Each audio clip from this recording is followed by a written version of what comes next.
সুমন আপা, আপনি কাজ করেছেন আমাদের অটিজম বৈশিষ্ট্য সম্পন্ন শিশুদের সাথে, আপনার অনেক ভালো একটা অভিজ্ঞতা আছে। অনেক স্ট্রাগল করে আমাদের অটিজম বৈশিষ্ট্য সম্পন্ন শিশুরা এবং তাদের অভিভাবকরা, তাদের উদ্দেশ্যে কি মেসেজ দিতে চান? আমার তো মনে হয় প্রতিটি অটিজম শিশুর বাবা মাই একজন লড়াকু বাবা মা। এই লড়াকু বাবা মাদের উদ্দেশ্যে বলবো, আপনারা আসলে কোনো কিছুতে কারো কথায় হতাশাগ্রস্ত হবেন না।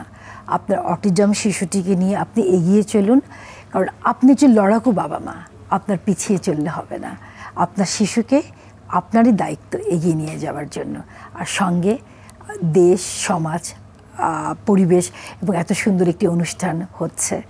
এবং অনেকে কিন্তু এখন অটিজম শিশুদের জন্য স্কুল করেছে এবং গান, নাচ, বিভিন্নভাবে যেভাবে আপনার শিশুটি ভালো থাকতে পারে সেভাবে এগিয়ে চলুন। আপনাদের পাশে অনেকেই আছে। ভালো থাকবেন।